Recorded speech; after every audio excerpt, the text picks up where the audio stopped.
আমাদের এই বাংলাদেশে আর মনে হয় কোনো কথা শোনার বাকি নেই।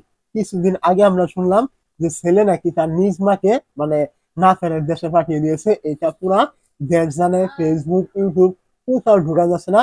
সারা দেশে শুধু নিউজ আর নিউজ। এখন কি হয়েছে? এখন আমার নতুন করে এই এই ঘটনার নতুন উদ্ঘাটন হয়েছে যে ছেলে নাকি এই কাজ করেনি। কে করেছে? তাদের ওইখানে একজন ভাড়াটিয়া। কি কারণে করেছে? তাদের ওই যে ভাড়াটিয়া রয়েছে তারা নাকি নানাবিধ অনৈতিক কাজে লিপ্ত ছিল, যার কারণে তার মা তাকে নিষেধ করেছিল। ওই ঘটনা নিয়েই ক্ষিপ্ত হয়ে তার মার সাথে তার কিছু সাঙ্গপাঙ্গ নিয়ে নাকি এরকম একটি ঘটনা ঘটিয়ে ফেলেছে। এইটা নাকি এই বর্তমান সময়ে বেরিয়ে এসেছে সঠিক তদন্ত করার মাধ্যমে।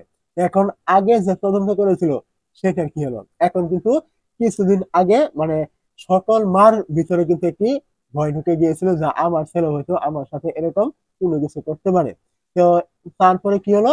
প্রত্যেকটা ছেলের প্রতি কিন্তু একটি ভিতরে কিন্তু এটাও ভয় ছিল যে আমার মা আমাকে বিশ্বাস করে না, আমিও তার সাথে হয়তো এমন কিছু করতে পারি, এটা ভাবছিল মানুষ সকলেই। কিন্তু এখন আবার কি হলো?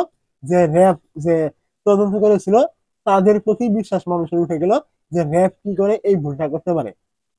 একটি বিষয়ের সঠিক তদন্ত না করে কিভাবে তারা এরকম একটি সিদ্ধান্ত নিয়ে ফেলে বা একটি স্বীকারোক্তি দিয়ে ফেলে যে ছেলেই তার মার সাথে এরকম একটি ঘটনা ঘটিয়েছে।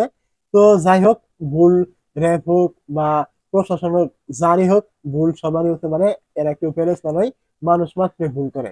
এখন উচিত ওই ছেলের কাছে আমাদের সবারই ক্ষমা চাওয়া উচিত। আমরা বিষয়টি না জেনে তার সাথে এমন একটি অপবাদ দিয়েছি।